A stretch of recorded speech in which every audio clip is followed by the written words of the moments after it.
Cette présentation permet donc de parler de nos liens avec la consultation donc, du Centre de référence pour maladies rares à expression psychiatrique, donc Boris Chaumet est le médecin responsable, et aussi de nos liens avec le service génétique de l'hôpital Necker, comme nous le verrons. Donc, en effet, il nous arrive finalement assez souvent en pédopsychiatrie de rencontrer des enfants dont les symptômes sont divers et chez qui nous suspectons une pathologie organique, en général génétique, et nous sommes parfois d'ailleurs à l'origine de cette découverte. Les enfants grandissant, cette consultation-là de Boris nous est aussi d'une grande aide. Notre présentation concerne Estelle, qui vient d'avoir 3 ans quand je la rencontre. Elle a lieu en juin 2022. Les 2 parents sont présents, c'est l'enfant unique. Les parents viennent d'eux-mêmes car ils se posent beaucoup de questions. Ils trouvent qu'Estelle est une enfant difficile, qui fait beaucoup de colère, qui a des troubles de sommeil à type de réveil nocturne, plusieurs fois par nuit. Merci. Les parents semblent dépassés.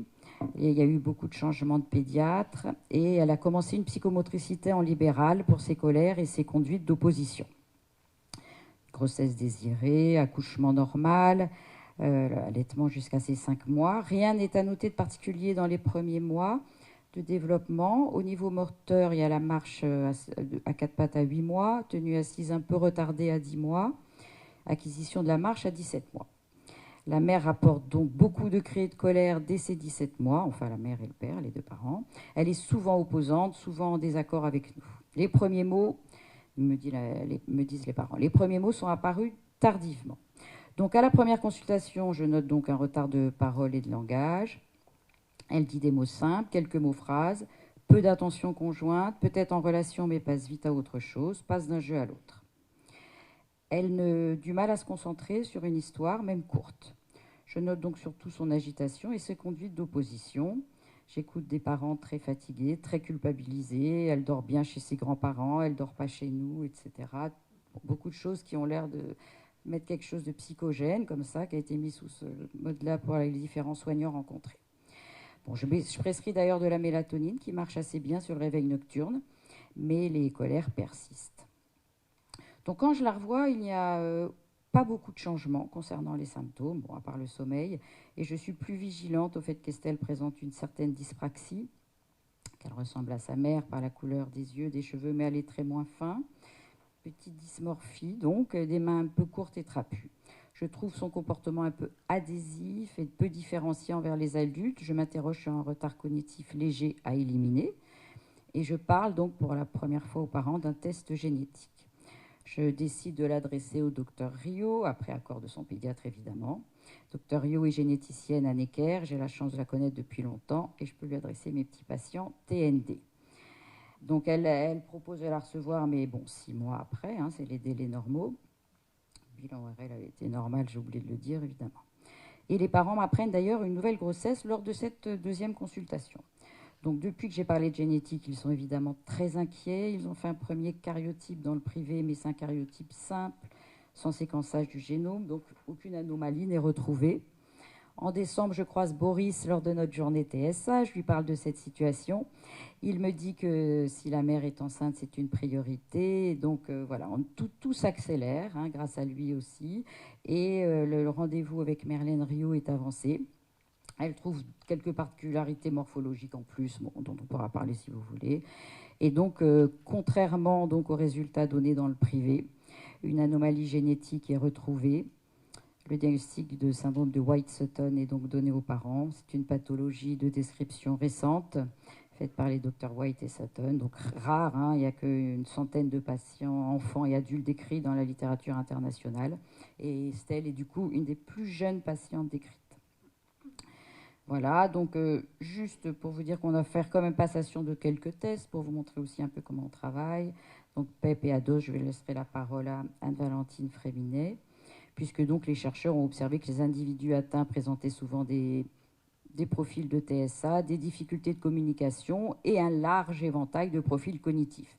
Il est donc très important de faire une évaluation globale pour une meilleure prise en charge de Estelle. Donc voilà, je passe la parole à Anne-Valentine. Alors, je vais donc vous présenter les différents bilans qu'on a fait passer à Estelle. Tout d'abord, le PEP, qui est un test qui permet d'évaluer les domaines de la communication, de la motricité, les éventuels comportements inadaptés. Et ça met en évidence voilà, les points forts et les points faibles dans chaque domaine et aussi les capacités en émergence de l'enfant. C'est un outil qui a ses limites, mais voilà, qui reste intéressant pour les enfants qui sont jeunes et qui ont un retard de langage. On va bientôt proposer d'ailleurs une WIPSI, qui est le test de QI, à Estelle, qui sera d'autant plus informatif sur ses capacités cognitives. Donc voici ces résultats au PEP. Comme on peut le voir, on retrouve un niveau qui est adapté en communication et en comportement. Et en revanche, un retard de développement qui est léger en motricité fine, globale et en imitation. On note aussi que son attention a été très fluctuante lors des tests. Ce qui est positif, c'est le fait qu'elle ait des émergences dans presque tous les domaines qui ont été évalués. Et ça, c'est un bon indicateur de développement futur. On a également fait passer une ADOS à Estelle, qui est un test pour le diagnostic de l'autisme. Ça permet d'évaluer la qualité de la communication, des interactions sociales, du jeu, des éventuels comportements qui pourraient être restreints ou stéréotypés, et des capacités régulatrices de l'enfant, qu'elles soient attentionnelles ou émotionnelles. Estelle obtient un score de 5 au module 2 de la DOS.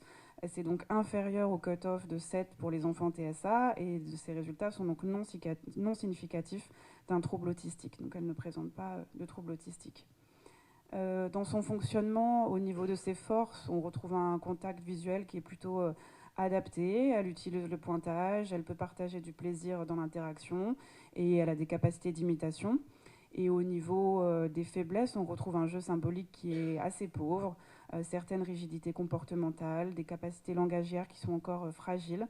Estelle ne demande pas toujours d'aide quand elle en a besoin, elle a des comportements d'opposition, et on remarque une atypicité dans l'appréhension des objets. On propose à Estelle donc différentes prises en charge au CMP depuis qu'elle a été accueillie lors de la première consultation. Elle bénéficie d'un suivi individuel psychologique. Les professionnels relèvent beaucoup de progrès au niveau du langage depuis le début du suivi. Elle accepte mieux l'aide de l'adulte, elle initie plus les interactions. Elle se montre encore parfois dans l'opposition et la recherche de cadres. Et son attention est moins fluctuante, elle peut se poser davantage sur les activités qui sont proposées. Elle participe également à un groupe thérapeutique avec 5 enfants depuis avril 2023 pour encourager son lien avec ses pairs et permettre de développer le langage. Au fil des prises en charge, les professionnels relèvent aussi une recherche de cadre, mais des gros progrès au niveau du langage, plus de liens avec ses pairs, moins de rigidité, mais une certaine anxiété, voilà, surtout au sujet de l'organisation et des transitions qui persistent. Je conclue juste par une bonne nouvelle, puisqu'Estelle a eu un petit frère en parfaite santé, bon, ce qui est normal puisque c'est une anomalie par mutation. Donc une belle évolution, et l'accompagnement de la famille et des éventuels retentissements de la pathologie sur la fratrie est toujours important. Et donc l'importance de garder l'organique en tête chez nos patients TND, aussi bien chez nos enfants qui grandissent, par exemple les troubles psychiatriques dans le syndrome de Digeorge, par exemple, où on a beaucoup collaboré avec Boris, ou aussi bien que chez nos tout petits, où il ne faut pas conclure trop vite à l'origine psychogène des symptômes. Voilà. Merci. Et alors moi, je vais vous montrer en quoi la génétique, elle est importante de manière générale, et en particulier pour ce cas-là. Alors d'abord, dans l'explication de l'origine. En fait, dire à des parents c'est psychogène, il y a des crises de colère, elle dort mal, sous-entendu, il y a quelque chose de votre responsabilité, versus dire c'est une origine génétique d'une patiente qui s'est développée de manière anormale, c'est pas du tout la même chose. Et aujourd'hui, plus personne de sérieux ne conteste les origines génétiques de l'autisme, donc ça fait énormément de bien de casser cette conception, cette mauvaise conception autour des mauvaises origines qu'on attribuait notamment aux mamans. On disait que c'était les mères qui étaient mal elles-mêmes et qui n'arrivaient pas à éduquer les enfants. Donc c'est complètement différent de remettre la science au milieu du débat. Et ce travail-là a été fait dans l'autisme. Il n'est pas encore totalement fait dans les autres troubles du neurodéveloppement. Et il n'est pas du tout fait en psychiatrie. Dans la schizophrénie, elle est aussi génétique que l'autisme. Et d'ailleurs, il y a des gènes en commun dans les deux. Donc cette conception-là, elle doit vraiment changer. Donc c'est extrêmement important pour la patiente de se dire je ne suis pas le vilain petit canard boiteux de la famille, mais j'ai un handicap qui est objectivable. C'est pas du tout la même chose. Et pour les parents, c'est pas la même chose. Alors, il y a cette question-là. Il y a la deuxième importance dans la génétique, c'est de permettre le conseil génétique. Là, pour le coup, vous allez dire, a priori, c'est rassurant. Les parents ne sont pas porteurs de l'anomalie, dans le cas d'Estelle. Et il y a une erreur de recopiage de l'ADN. C'est comme ça que je l'explique aux patients. Je dis que l'ADN, c'est un livre, il y a des lettres, et parfois, il y a une faute de frappe à un endroit. Et donc, du coup, personne n'est responsable de la faute de frappe. C'est la biologie, c'est comme ça. Mais par contre, ça veut dire que les autres membres de la famille ne sont pas porteurs. C'est vrai dans le cas d'Estelle, c'est pas toujours vrai, mais il peut y avoir une petite subtilité dans le cas d'Estelle, c'est qu'il est possible d'imaginer qu'il y ait des mutations juste sur les cellules qui fabriquent les spermatozoïdes, et donc une mutation de novo n'exclut pas totalement le risque de récurrence. Retenez ça parce que ça a été un peu rassurant pour les parents, mais pas totalement. Ils ont quand même demandé de faire une amniosynthèse pour le petit qui venait derrière. Et donc pendant les grossesses, on peut faire des tests génétiques pour les parents en urgence. Le mieux, c'est quand même d'anticiper, parce qu'imaginez que vous avez une grossesse en cours, et vous dites, il y a un premier enfant atteint, peut-être qu'il faut se dépêcher de faire le test pour l'autre, etc. Vous voyez un peu le niveau de stress. Donc aller vite à la génétique, c'est permettre le conseil génétique. Ça, moi, je vois des patients qui sont plutôt des patients ados et adultes, c'est un peu tard pour les parents. Donc c'est plutôt les professionnels de pédopsychiatrie qui doivent penser à la génétique, parce qu'il y a des autres enfants en cours.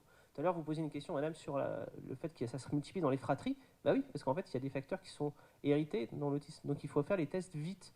On ne peut pas répondre à la question de est-ce que c'est plutôt telle personne dans la famille et qu'il n'y a pas de risque si on n'a pas fait de la génétique, en fait. Prévenir les comorbidités. Les gènes ne connaissent pas nos catégories diagnostiques et se fichent, pardon de l'expression, mais se fichent complètement de nos diagnostics. Les gènes, ils sont là, ils modifient la trajectoire cérébrale, et donc que nous, on débatte sur un trouble du spectre de l'autisme, une dyslexie, une épilepsie, une schizophrénie, les gènes s'en fichent. Ils ont modifié l'architecture cérébrale et ensuite ils prédisposent à plusieurs types de maladies.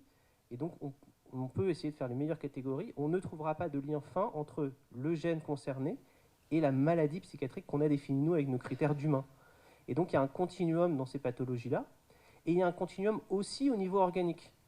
Pour le cas d'Estelle, White-Sutton, il peut y avoir des malformations cardiaques. Donc cette patiente, elle a dû être évaluée aussi sur le plan cardiaque. Il y a des problèmes au niveau digestif pour certains patients. Donc c'est des patients qu'on peut référer. Et donc finalement, par la connaissance, le point d'appel, il est d'abord neurodéveloppemental. Il fait qu'on arrive à un diagnostic génétique et qu'on tombe dans quelque chose qui doit faire prendre le patient dans sa globalité et l'adresser à différents spécialistes en fonction de la maladie. Donc ça, c'est extrêmement important de l'avoir en tête aussi. Quand vous diagnostiquez un patient sur le plan génétique, vous ouvrez la possibilité d'avoir des suivis spécifiques en fonction du syndrome dans lequel est le patient. Et des accompagnements spécifiques. Alors, vous avez fait des accompagnements qui sont très avancés par rapport même à ce qui se font dans d'autres équipes, mais c'est des accompagnements qui sont plutôt généraux, c'est-à-dire on corrige les symptômes qu'a le patient. Le syndrome de White-Sutton, c'est effectivement pas connu depuis très longtemps, il y a une dizaine d'années, mais il y a déjà un essai clinique en cours au niveau européen avec un traitement par périmpanel. Donc c'est un traitement que connaissent bien les neurologues parce que c'est un antiépileptique, c'est le Ficompa. Et donc il y a un essai en cours pour les enfants qui sont porteurs de cette maladie-là, avec des évaluations sur le fonctionnement des enfants. Donc c'est diagnostiquer un patient avec une anomalie génétique, c'est lui permettre éventuellement de rentrer dans un essai clinique. J'ai une fois un collègue qui m'a dit de toute façon, ça sert à quoi de faire la génétique, vous n'avez pas de thérapie génique. Ben, c'est pas vrai. Il y a, à quelle station de métro vous avez, imagine, il y a un essai clinique en cours en ce moment sur le syndrome d'Angelman par des oligonucléotides antisens. Donc c'est pas vrai qu'il n'y a pas d'essai clinique de thérapie génique en France pour les patients qui ont des troubles du neurodéveloppement. Il faut vraiment avoir ça en tête. Syndrome de Rett, il y a des essais aussi. Donc vraiment, ça ouvre les possibilités de traitement pour les patients quand on a des diagnostics génétiques. En plus, on a maintenant 2 programmes de psychoéducation. Un programme qui s'appelle PsyRAR que portent des collègues neuropsychologues, donc Charlotte Dansette-Alexandre, Romane Savat qui est là, et puis Evandelia Valadier, qui sont de l'accompagnement des familles au moment de l'adolescence pour la transition enfant-adulte. Et un programme qui s'appelle PIRS sur l'entraînement aux habiletés sociales pour ces patients qui ont des anomalies génétiques et qui ont des questions autour du développement. Et puis, il y a une association internationale et française du White-Sutton, et donc vous pouvez aussi référer les patients qui sont diagnostiqués, et les parents, ça leur donne un support supplémentaire aussi, une façon aussi de comprendre un peu mieux la maladie, de se tenir au courant de la recherche. Donc ça ouvre énormément de perspectives. Je vous dis ça avec beaucoup d'emphase parce que j'aimerais faire passer vraiment ce message. Beaucoup de présentations ont été autour de la question de la génétique. On a l'impression que c'est quelque chose d'un peu lointain, la génétique. C'est la réalité aujourd'hui. Aujourd'hui, un patient qui vient nous voir, nous, en consultation, une des premières choses qu'on fait, c'est un séquençage de génome. Avant, on disait karyotype, recherche par puce ADN, etc. Ça va tellement vite que maintenant, on ne le fait même plus. On fait directement du séquençage de génome. Et on a accès en France, gratuitement pour les patients et pour l'institution, à des tests de séquençage de génome via le plan France Médecine Génomique 2025 dans 3 indications. La déficience intellectuelle. Je ne sais pas si vous avez une idée du taux diagnostique, du nombre du succès qu'on a en séquençage de génome dans la déficience intellectuelle. Je ne sais pas combien vous diriez, combien de patients, quand on prend les patients qui ont des déficiences intellectuelles et on les séquence. Vous pensez que c'est autour de combien? Un peu moins, 70, 60-70. Le trouble du spectre de l'autisme et trouble du neurodéveloppement sans déficience intellectuelle, ex syndrome d'Asperger, etc. 0, vous dites 9%. Alors je vais faire un tout petit pic aux collègues qui font les IRM, mais quand vous faites des IRM à des enfants qui ont un trouble du spectre de l'autisme, on n'a pas 9% de diagnostic. Et c'est plus dur de faire une IRM à un enfant que de faire un test génétique. Ça ne veut pas dire qu'il ne faut pas faire des IRM. Ça veut dire qu'il faut faire les deux. On a en tête de faire les IRM, etc., mais il faut faire aussi la génétique. Et les troubles psychiatriques majeurs, on avait l'indication pour la schizophrénie, notamment dans les formes neurodéveloppementales. Et depuis quelques semaines maintenant, on a obtenu, c'est validé par la Haute Autorité de Santé, d'avoir aussi accès pour le trouble bipolaire dans les formes neurodéveloppementales. Donc ça fait beaucoup de patients pour lesquels on peut accéder aujourd'hui à la génétique rapidement, parce que c'est des tests qui se font très facilement, c'est une prise de sang, il faut faire signer un consentement. Mais ensuite, on a à peu près le résultat, on dit 6 mois à peu près pour obtenir les résultats via le plan France Médecine Génomique. Donc c'est assez rapide et ça sert un peu toute la vie.